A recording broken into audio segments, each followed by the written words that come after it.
Well, it's not the first time the Israeli military has been forced to address troop misconduct. Palestinian rights groups say Israeli troops used 5 children as human shields during a raid near Jericho in the occupied West Bank in May last year. The Israeli military opened an investigation after video emerged of a soldier burning what appeared to be a Quran in the same month. The bombing of the Red Crescent headquarters in southern Gaza in January this year is also under investigation. And 5 people were killed at the site, sheltering 1,400 people. And Israeli soldiers blew up the main building of a university at the start of the year after using it as a military base for several weeks. The military says its troops did not get permission to destroy the building.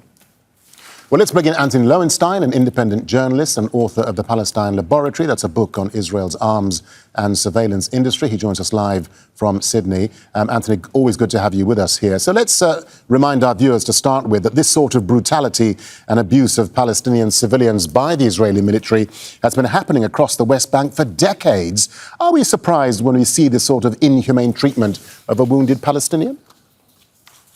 Not at all. And in fact, it goes back about 100 years. When the British were controlling Palestine in the 1920s and 30s, they were notorious for using Arabs then as human shields when Arabs were rightly revolting British rule. And early Zionists and then Israelis, in fact, were inspired and got trained by the British to use those similar tactics. Fast forward all these decades since.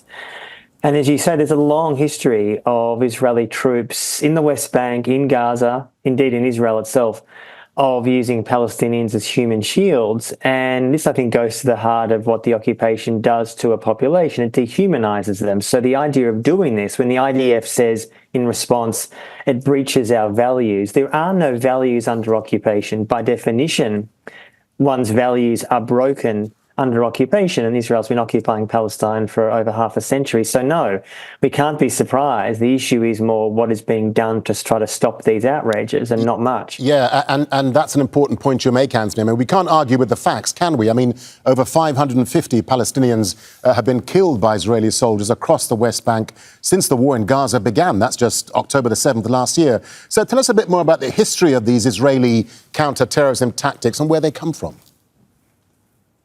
Well, as I said, when the British were occupying Palestine over 100 years ago, there was a real notorious unit of the British military that had often been inspired and got experience from their occupation in India and Ireland.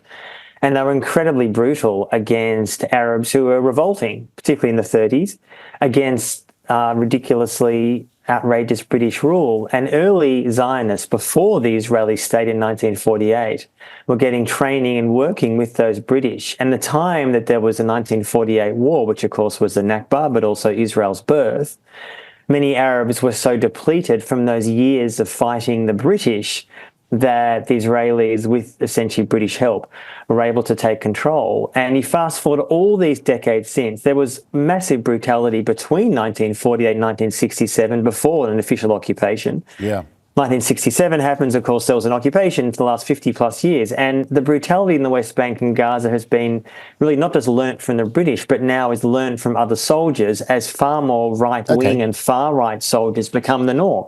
And as you say, Anthony, fast forward to now, Israel likes to talk about it having the most moral army in the world, but this sort of brutality and the ongoing genocide in Gaza shows that's absolute nonsense. The Israeli military operates, as you say, with impunity, no accountability, and history shows that investigations go nowhere. And indeed, there was a senior UN official last week, Chris Sidoti, who's a fellow Australian, and who said when he was asked this question that Israel, in fact, is one of the most criminal armies in the world. And he was talking particularly about Gaza since October 7, but that could equally apply to the West Bank. As you say, there's been less attention on the West Bank since October 7, and the rate of killings by settlers and soldiers is so out of control that any Palestinians, including friends of mine that I speak to, say there's no protection for them. I mean, they fear, rightly, soldiers and settlers. And when anyone's talking now about a two-state solution still pushed by the US or parts of Europe or indeed some in the Arab world, it's delusional. There is no two-state solution when occupation continues and deepens, when Netanyahu's government is increasingly transferring control from the military to civilian aspects of the government, which is officially annexation. Okay. This is the reality. endless occupation. So without accountability or sanctions on the government of Israel, this will not change. Anthony Loewenstein, always good to get your thoughts and your analysis, Anthony. Thank you very much indeed for talking to us. Thank you. Thank you. Thank you so much. Make sure to subscribe to our channel to get the latest news from Al Jazeera.